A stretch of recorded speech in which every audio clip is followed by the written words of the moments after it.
Good morning. It's 9:30 in the morning. Nandito tayo ngayon sa Sitio Gulod, malapit dito sa Holcim.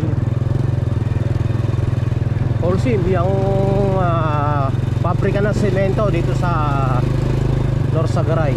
So dito tayo dadaan papunta doon sa ilog na pupuntahan natin. Hindi ko alam kung ano yung pangalan ng ilog na yon. Ayan yung Holcim.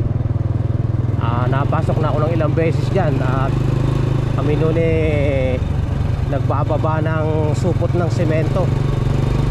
Dati hindi yan Holcim, ang pangalan dati niyan High Cement. Yan dati ang pangalan ng Holcim, High Cement.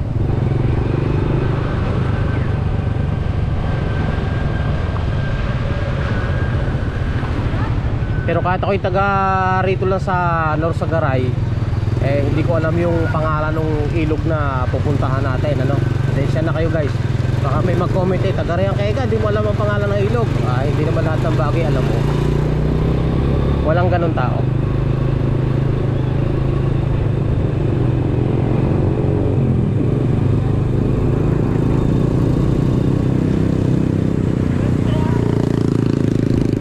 Ayan o, tambakan nila ng bato mula sa quarry. Napakalaki niyan.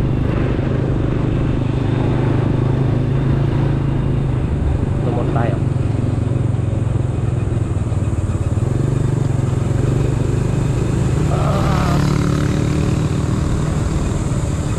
Dito tayo sa lilim ng conveyor. Napakalaki niyan, tambakan ng mga bato na galing sa quarry. Laki-laking bodega. Yun ang conveyor, oh. Galing yun doon sa bundok na napakalayo, sa bangkal. Ilang kilometro layo papunta dito sa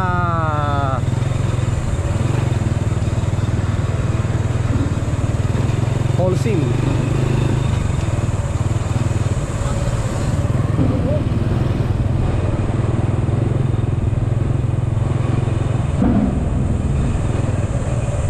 Manitabok, Tagaraw.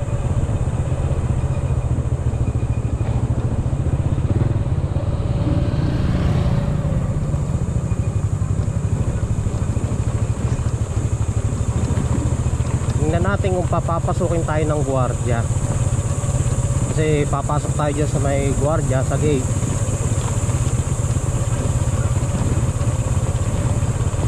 Papunta doon sa ilog na ating pupuntahan.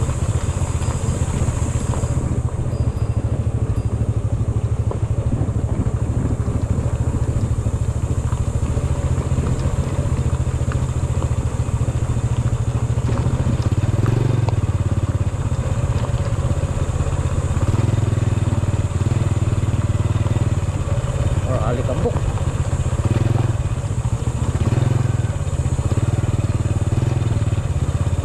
Tayo maglalagin pa dyan sa gwardiya bago pumasok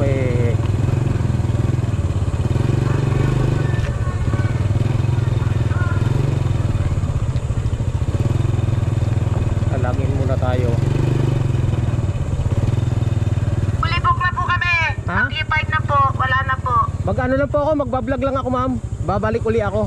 Vlog lang. Palpuwek, kailangan pagbaba ng tulay po. Saka lang po kayo Mag-i-off lang po yung ano nyo sir, camera. Itong dadaanan nyo sir. So pinagbawalan tayo ng gwardiya na mag-vlog sa daan. Kasi private yun. Karapatan nila yun. Nandito na tayo ngayon sa resort, dito sa Sitio Gulod.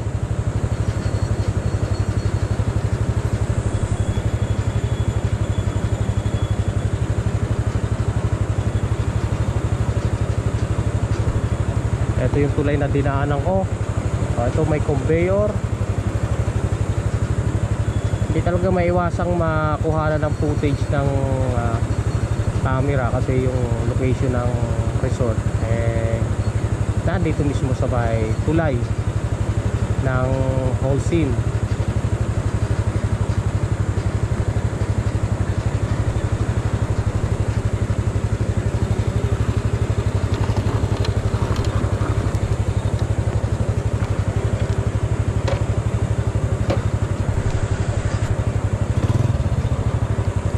baba na tayo.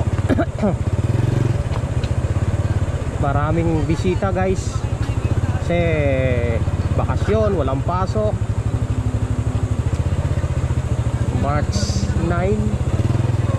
April 9 pala tayo bisita. So punta muna tayo dun sa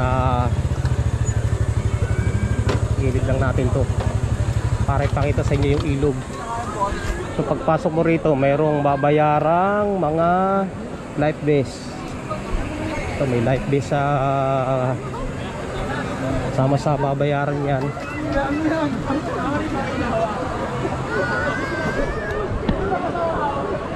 Ito yung papaliguan nyo kung kayo ay pupunta dito. Pagkararaing naliligo, mga nakapula. Nakapula yung life vest. May kanya-kanyang kulay ang life vest dito. Ibig sabihin nun, iba may ari.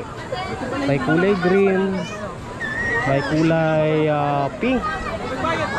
Ibig sabihin magkaiba ng may ari yan.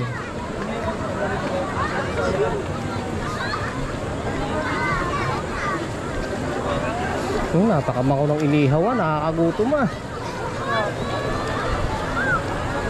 Malinis ang tubig dito kasi mas dito nalabo na lang kasi kanina pa sila naliligo, pero pagka wala pang tao malinaw ang tubig dito kasi mas nasa taas ito ng Bacas River.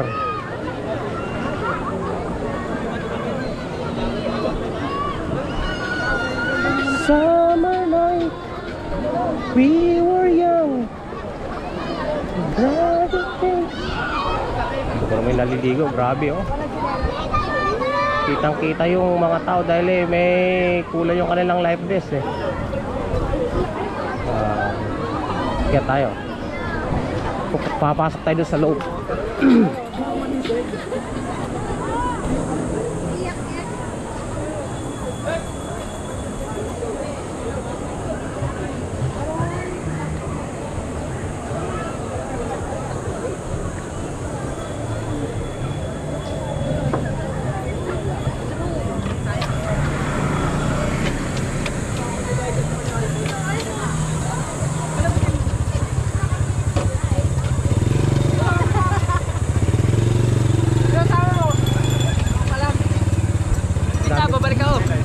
Dami palang cottage dito.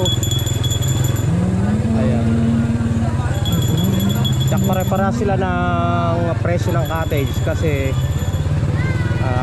bago sila magbigay ng price, mini-meeting sila ng barangay na yung price ng cottage pare-pareho. 400 ang cottage. Tapos yung mas malalaki pumapatak sila ng 800. At mayroon pa pala ritong ang tawag dito ay TV. Pwedeng arkilahin ng mga magbabakasyon. Mayroong tindahan.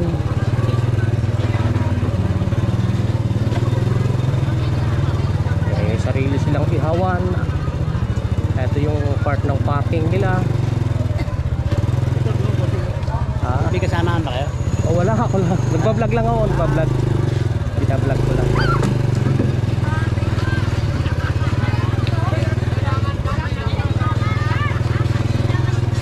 Grabe, halos puno. Halos puno yung kanilang lamesa. At may CR dito, pambabae, panlalaki. Muna tayo dito to see the place.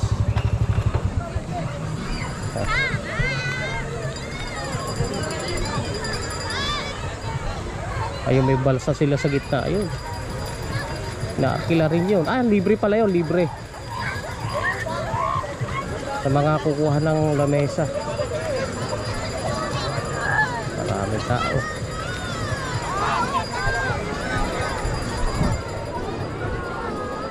Pagka peak season na ganito, huwag nyo asahan na malinaw ang ilog kasi sa dami ng naliligo.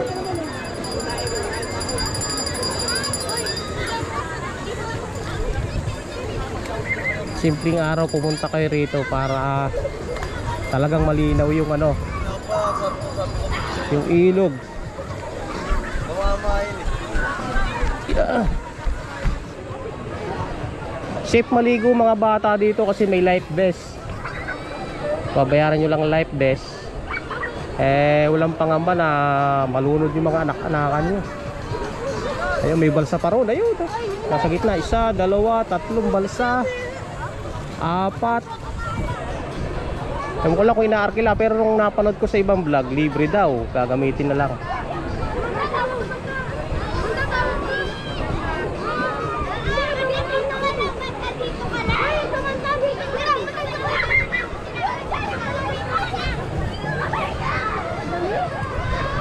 Against the light tayo, against the light.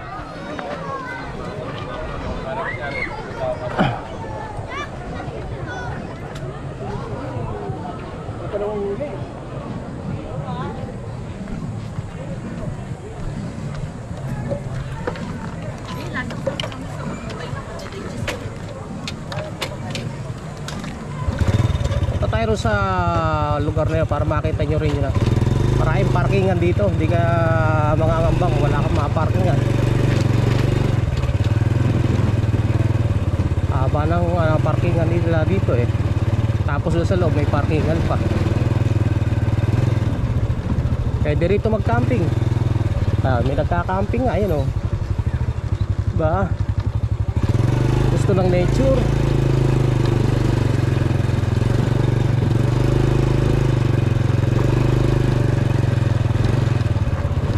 Dito dinadala yung mga basura na dala-dala ng mga bisita. Diyan sinusunog, sinasagregate.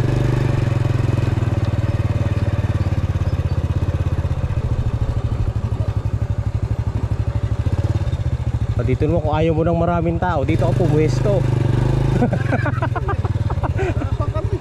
Ha? Naubusan na kayo ng lamesa? Dami na nga tao eh. Sa labas na, marami pala. Tapos medyo malabo na yung ilog dahil sa dahil ng tao. Kaya maganda rito pumunta, the best, wag yung peak season. Kasi holiday ka na. Para ma-enjoy mo yung ilog at saka yung talagang pwestong gusto mong Lalo kami lamela, hindi sa na. nagbayad ng parking. Ayun sa matandang nagtatabas. Tapos wala man lang kayong mapwestuhan. Kailangan dito may dala kang sariling lamesa, tent. Alam na namin kung Alam ba yan? Kahit karton-karton. Kakat-karton lang basta may mapwestuhan. Ito malili mo. Ang lamesa ay 400. Oh. Dito libre naman. 1,000 nga daw yun. 1,000? 1,000 yung blue tent. Blue tent. may 10 upuan naman. Tumaas pagka peak season kasi nung nakaraan nag-vlog dito si 400 lang ano. Madaming tao kasi kaya siguro. Konti lang tao noon, 400. Mahal. Ngayon peak season, mahal kasi bakasyon walang pasok. Holiday, oo. Pwede na pagtagang lahat. Ay, oo naman, mag-enjoy na rito kaysa raw sa papakaraming tao ron. Wala naman lilim na, puro bilad din naman lahat. Oo. Kaya nga laitin mo mga pag Nakarating ngayon sa may Kanyakan. Mas maganda ron. Kanyakan sa dulo ng Bakas. hindi, diyan na kami nagbungad ako. Balugan o kaya naman sa Triple P. Kung gusto niyo talaga ng nature sa Triple P, doon Kalamang Popoy. Ay mas maganda place doon. Wala to, wala to. Kaso lang malayo. Nga lang, layo ng Malayo. Anong oras lang kami umalis? Alas 5:30. wala kami naman. Ayos ng biyahe. Saan pa kayo galing yan? Pombong. Pongbong pa. Taga rito lang sa Bulacan, malapit lang. Kasi mga Bulacay nyo, taga rito, hindi ano yan. 2 oras at kalahati nung pinak.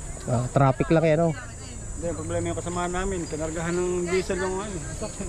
Ay di nagbaba pa ng laman. Sa petrol. Bubombahin pa yun. Nako. Siguro dito malipat tayo sa sakyan ko. Ayan pwede may ano yan eh. Parking palamig. Ako kasi baka may dumadaan kasi. Dito sa may ano na yan. Gilid na yan. Oo. Okay, iwanan ko yun.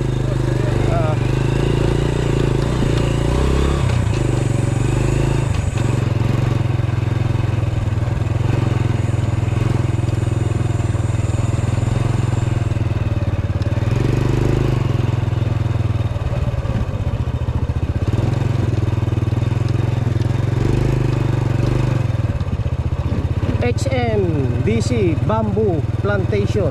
Oh. Ito nga, plantation nga to, mga bamboo. Kaso lang bago pa lang.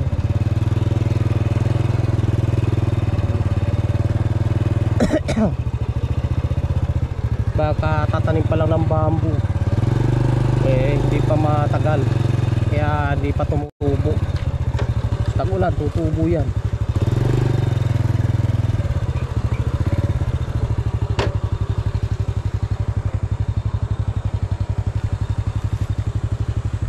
Ako maliligo, ayoko nang maraming tao eh. Kaya the best dito, walang maraming tao, ma-enjoy mo yung nature. Yun, may ikot pa.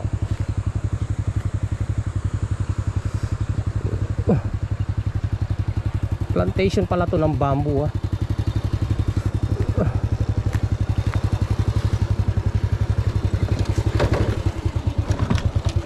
Ay, papakita ko sa inyo yung bamboo. Ay, ito, maliliit pa oh. Ayan oh, tumubo na siya. Ayun pa, marami. Ayun, ito tumubo na siya. Sa tag-ulan, lalaki yan.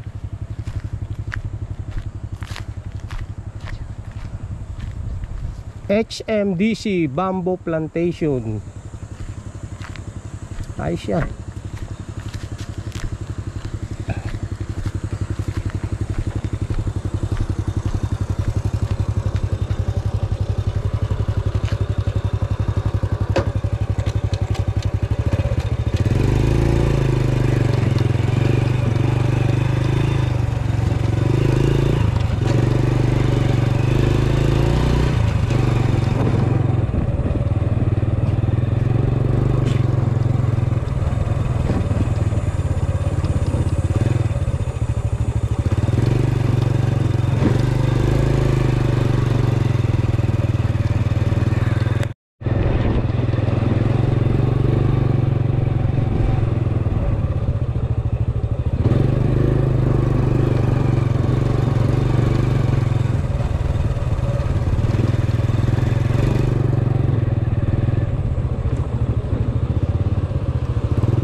Sarap. Ihaw na bangus.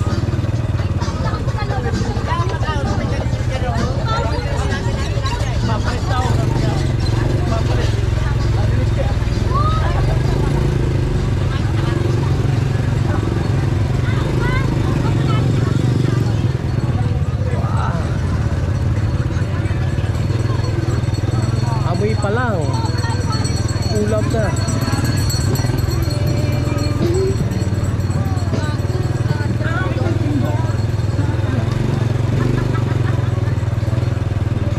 Nakakagutom ang amoy.